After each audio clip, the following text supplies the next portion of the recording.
नमस्कार दोस्तों, प्रेमचंद जी द्वारा लिखित पूस की रात कहानी आज प्रस्तुत है।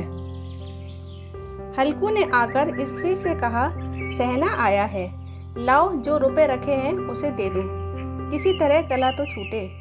मुन्नी झाड़ू लगा रही थी, पीछे फिरकर बोली, 3 ही रुपए हैं, दे दोगे तो कंबल कहाँ से आवेगा?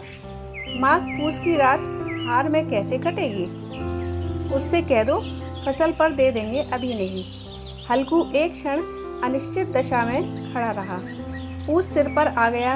कंबल के बिना हार में रात को वह किसी तरह सो नहीं सकता, मगर सहना मानेगा नहीं। घुड़कियाँ जमावेगा, गालियाँ देगा, बला से जाड़ों में मरेंगे, बला तो सिर से टल जाएगी। यह सोचता हुआ वह अपना भारी भरकम डील लिए हुए, जो उसके नाम को झूठ सिद्ध करता था, स्त्री के समीप आ गया और खुशामद करके बोला, दे दे, गला तो छूटे, कंबल के लिए कोई दूसरा उपाय सोचेंगे। मुन्नी उसके पास से दूर हट गई और आंखें तरेकती हुई बोली, कर चुके दूसरा उपाय, जरा सुनूं तो कौन सा उपाय करोगे? कोई खैरात दे देगा कंबल? ना जान कितनी बाकी है, तो किसी तरह चुकने ही नहीं आती। मैं कहती हूँ तुम क्यों नहीं खेती छोड़ देते? मर मर काम करो, उपज हो तो बाकी दे दो, चलो छुट्टी हुई। बाकी चुकाने के लिए ही तो हमारा जन्म हुआ है। पेट के लिए मजूरी करो, ऐसी खेती से बाज आए। मैं रुपए ना दूंगी। हल्कू उदास होकर बोला, तो क्या गाली खाऊं? मुन्नी ने तड़प कर कहा, गाली क्यों देगा? क्या उसका राज है? मगर यह कहने के साथ ही उसकी तनी हुई भौहें ढीली पड़ गई। हल्कू के उस वाक्य में जो कठोर सत्य था, वह मानो एक भीषण जंतु की भांति उसे घूर रहा था। उसने जाकर आले पर से रुपए निकाले और लाकर हल्कू के हाथ पर रख दिए। फिर बोली, तुम छोड़ दो अब किसे खेती, मजूरी में सुख से एक रोटी तो खाने को मिलेगी, किसी की धौंस तो न रहेगी। अच्छी खेती है, मजूरी करके लाओ, वह भी उसी में झोंक दो, उस पर धौंस। हल्कू ना रुपए लिए इस तरह बाहर चला गया मानो अपना हृदय निकाल कर देने जा रहा हो। उसने मजूरी से एक एक पैसा काटकर 3 रुपए कंबल के लिए जमा किए थे। वह आज निकले जा रहे थे। एक एक पग के साथ उसका मस्तक पानी दीनता के भार से दबा जा रहा था। पूस की अंधेरी रात, आकाश पर तारे भी ठुठुरते हुए मालूम होते थे। हल्कू अपने खेत के किनारे ऊख के पत्तों की एक छतरी के नीचे बांस के खटोले पर अपनी पुरानी गाड़े की चादर ओढ़े पड़ा कांप रहा था। खाट के नीचे उसका संगी कुत्ता जबरा पेट में मुंह डाले सर्दी से कू कर रहा था। 2 में से एक को भी नींद नहीं आ रही थी। हल्कू ने घुटनियों को गर्दन में चिपकाते हुए कहा, क्यों जबरा, जाड़ा लगता है? कहता तो था घर में पुआल पर लेट रहा है, तो यह क्या लेने आए थे? अब खाओ ठंड, मैं क्या करूं? जानते थे मैं यहाँ हलवा पूरी खाने आ रहा हूँ। दौड़े दौड़े आगे आगे चले आए। अब रो नानी के नाम को। जबरा ने पड़े पड़े दुम हिलाई और अपनी कू कू को दीर्घ बनाता हुआ कहा, कल से मत आना मेरे साथ, नहीं तो ठंडे हो जाओगे। यह रांड पछुआ न जाने कहाँ से बर्फ लिए आ रही है। उठूं फिर एक चिलम भरूं। किसी तरह रात तो कटे। 8 चिलम तो पी चुका।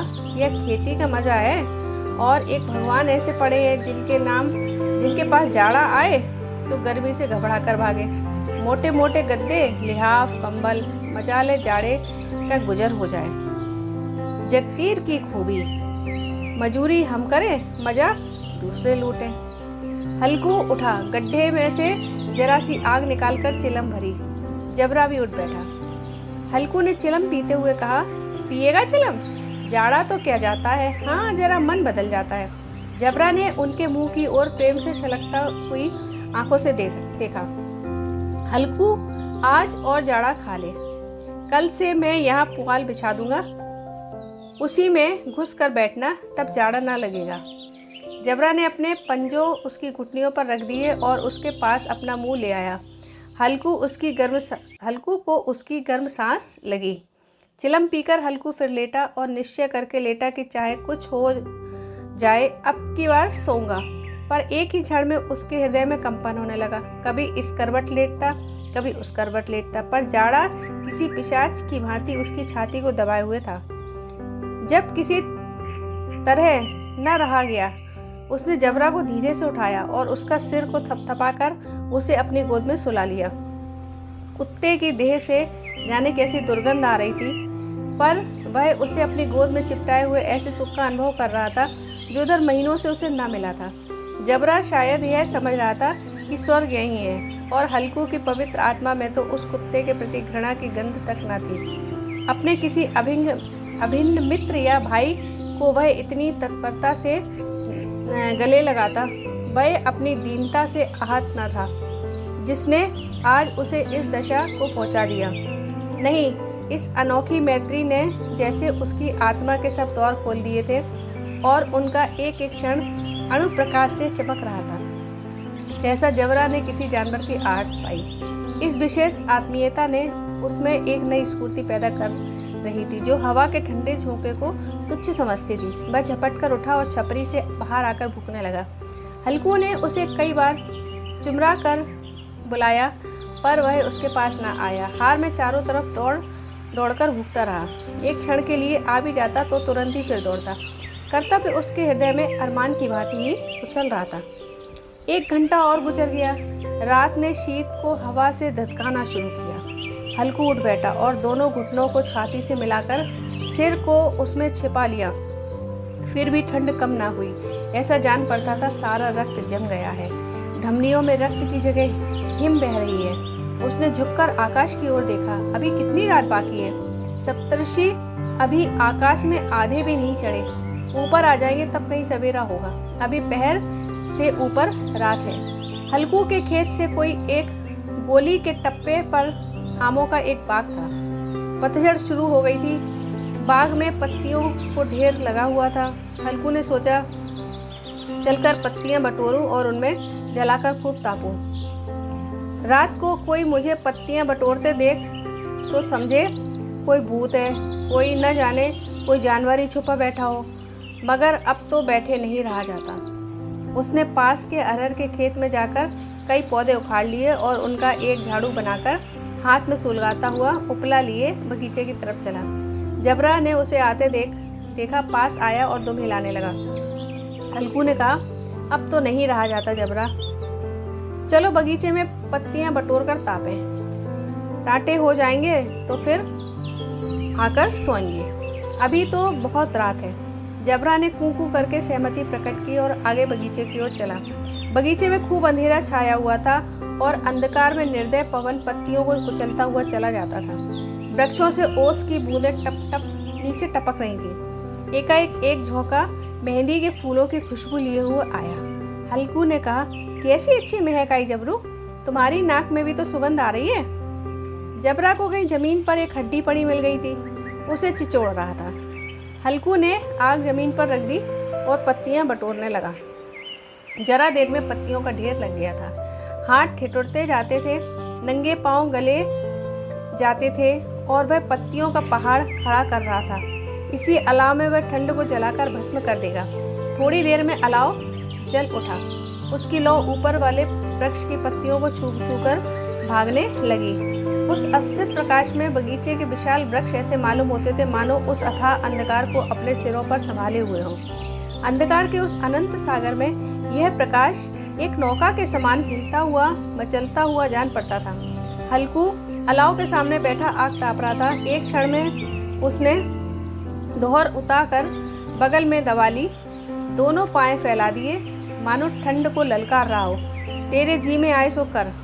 ठंड की असीम शक्ति पर विजय पाकर वह विजय गर्व को हृदय में छुपा न सकता था। उसने जबरा से कहा, क्यों जब्बर, अब ठंड नहीं लग रही है? जब्बर ने कू कू करके मानो कहा, अब क्या ठंड लगती ही रहेगी? पहले से यह उपाय न सूझा, नहीं तो इतनी ठंड क्यों खाते? जब्बर ने पूछ हिलाई। अच्छा आओ इस अलाव को कूद कर पार करें, देखे कौन निकल जाता है।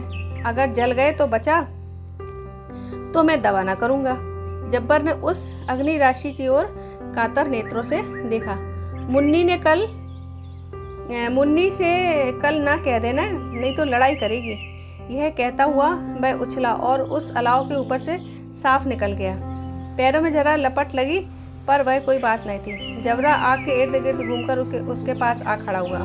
हल्कू ने कहा, चलो चलो, इसकी सही नहीं, ऊपर से कूद कर आओ। वह फिर कूदा और अलाव के इस पार आ गया। पत्तियां जल चुकी थी, बगीचे में फिर अंधेरा छा गया। राख के नीचे कुछ कुछ आग बाकी थी, जो हवा का झोंका आ जाने पर जरा जाग उठती थी, पर एक क्षण में फिर आंखें बंद कर लेती थी। हल्कू ने फिर चादर ओढ़ ली और गर्म राख के पास बैठा हुआ एक गीत गुनगुनाने लगा। उसके बदन में गर्मी आ गई थी, पर ज्यों-ज्यों शीत बढ़ती जाती थी उसे आलस्य दबाए लेता था। जबरा ने जोर से भूंकर खेत की ओर भागा। हल्कू को ऐसा मालूम हुआ कि जानवरों का एक झुंड खेत में आया है। शायद नील गायों का झुंड था। उनके कूदने दौड़ने की आवाज़ें साफ कान में आ रही थी। फिर ऐसा मालूम हुआ कि खेत में चर रही हैं। उनके चबाने की आवाज़ चर चर सुनाई देने लगी। उसने दिल में कहा, नहीं जबरा के होते कोई जानवर खेत में नहीं आ सकता। नौच ही डाले, मुझे भ्रम हो रहा है। कहाँ, अब तो कुछ सुनाई नहीं देता। मुझे भी कैसा धोखा हुआ। उसने जोर जोर से आवाज़ लगाई, जबरा जबरा। जबरा भूखता रहा, उसके पास ना आया। फिर खेत के चरे जाने की आहट मिली। अब वह अपने को धोखा ना दे सका। उसने अपनी जगह से हिलना जहर लग रहा था। कैसे ददाया हुआ बैठा था। इस जाड़े वाले में खेत में जाना, जानवरों के पीछे दौड़ना असह्य जान पड़ा। वह अपनी जगह से ना हिला। उसने जोर से आवाज़ लगाई, हिलो हिलो हिलो। जबरा फिर भूख उठा। जानवर खेत चर रहे थे, फसल तैयार है। कैसी अच्छी खेती थी, पर ये दुष्ट जानवर उसका सर्वनाश किए डालते हैं। हल्कू पक्का इरादा करके उठाया और 2-3 कदम चला, पर एकाएक हवा कसकर ऐसा ठंडा चुभने वाला बिच्छू के डंक का सा झोंका लगा कि वह फिर बुझते हुए अलाव के पास आकर बैठ गया और राख को कुरेद कर अपनी ठंडी देह को गरमाने लगा। जबरा अपना गला फाड़ फाड़ कर चिल्ला रहा था। नील गाय खेत का सफाया किए डालती थी और हल्कू गर्म राख के पास शांत बैठा हुआ था। अकर्मण्यता ने रस्सियों की भांति उसे चारों तरफ से जकड़ रखा था। उसी राख के पास गर्म जमीन पर वही चादर ओढ़कर सो गया।